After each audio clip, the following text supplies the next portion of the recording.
ദൈവം പ്രപഞ്ചത്തെയും എല്ലാ സൃഷ്ടികൾക്കും മണിമകുടമായി മനുഷ്യനെയും സൃഷ്ടിച്ചു. ആദത്തിൻ്റെ പാപം മനുഷ്യനോടുള്ള അവിടുത്തെ സമീപനത്തിന് മാറ്റം വരുത്തി. ദൈവം പലരെയും അവിടുത്തെ അപാരമായ സ്നേഹം വഴി തിരഞ്ഞെടുത്തു. അങ്ങനെ മനുഷ്യൻ ദൈവത്തിൽ നിന്ന് അകന്നുപോയി. എങ്കിലും വാത്സല്യപൂർവ്വം ആ പിതാവ് മനുഷ്യമക്കളെ തന്നിലേക്ക് അടുപ്പിച്ചു നിർത്തി. ആദമാണ് പാപം ലോകത്തിലേക്ക് കൊണ്ടുവന്നത്. പക്ഷേ പശ്ചാത്താപം കൊണ്ടവൻ സ്നേഹത്തിന് പ്രത്യുത്തരിച്ചു. എന്നാൽ ആദത്തിൻ്റെ മക്കളിൽ വളരെ പേരും അങ്ങനെ ചെയ്തില്ല.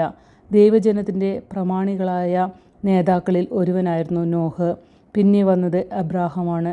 അദ്ദേഹത്തിൽ ദൈവം എല്ലാവരിലും മീതെ ഒരു പ്രത്യേക ജനതയെ തിരഞ്ഞെടുത്ത് അനുഗ്രഹിക്കാനുണ്ടായത്.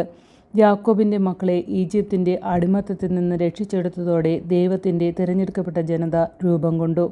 അതിനുശേഷം നേതാക്കന്മാർ, വിധിയാളന്മാർ, രാജാക്കന്മാർ, പ്രവാചകന്മാർ എന്നിവർ മുഖേന ദൈവം തൻ്റെ ജനത്തെ നയിച്ചുകൊണ്ടിരുന്നു.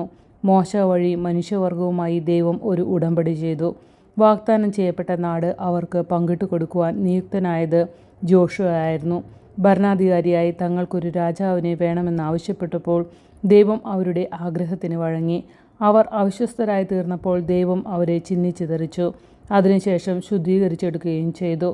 സർവശക്തനായ ദൈവത്തിൻ്റെ ഒരിക്കലും ക്ഷയിക്കാത്ത പിതൃതാൽപര്യം ഉണ്ടായിട്ടും ഭൂരിഭാഗം ജനതയും അവിശ്വസ്തരായി തന്നെ കഴിഞ്ഞുകൂടി. പലപ്പോഴും അവർ ദൈവത്തിൽ നിന്നകന്ന് വിഗ്രഹാരാധന തുടങ്ങി. ദൈവത്തെ ആരാധിക്കുകയും അതേസമയം സ്നേഹിതരെയും അയൽക്കാരെയും പ്രീതിപ്പെടുത്തുവാനുമായി ക്ഷുദ്രദേവന്മാരെ പൂജിക്കുകയും ചെയ്യുന്നതിൽ തെറ്റില്ല എന്ന നിലപാട് ചില സന്ദർഭങ്ങളിൽ അവർ എടുത്തിട്ടുണ്ട്. യഹൂദരുടെ ഇടയിലുള്ള ദൈവത്തിൻ്റെ പ്രവർത്തനം മുഴുവൻ ഫലശൂന്യമായി എന്നോ എല്ലാ യഹൂദരും അവിടത്തോട് അവിശ്വസ്തരായിരുന്നു എന്നോ പറഞ്ഞുകൂടാ. മനുഷ്യൻ്റെ രക്ഷ പൂർത്തീകരിക്കപ്പെടുകയാണ്. ജനതയുടെ എണ്ണം പൊതുവെ നോക്കിയാൽ വിശ്വസ്തരായിരുന്നവർ വളരെ ചുരുക്കമായിരുന്നു എന്നു മാത്രം. നാടുകടത്തപ്പെട്ട് ബാബിലോണിൽ നിന്ന് തിരിച്ചു വന്നവർ ആ ജനതയുടെ ഒരംശം മാത്രമായിരുന്നു. എങ്കിലും അംഗീകരിക്കപ്പെട്ട യഹൂദ വിശ്വാസത്തിൻ്റെ ചങ്കും കരളും അവർ തന്നെയായിരുന്നു.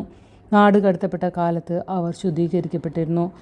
പിന്നീട് ആ ശുദ്ധീകരണം കുറെ കൂടി ശക്തമായി.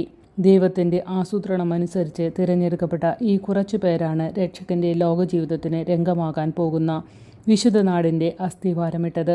വിശ്വസ്തരായ ഈ ചുരുക്കം ജനങ്ങൾ വഴി അവസാനത്തെ പ്രവചനങ്ങൾ പൂർത്തിയാക്കപ്പെടാൻ പോവുകയാണ്.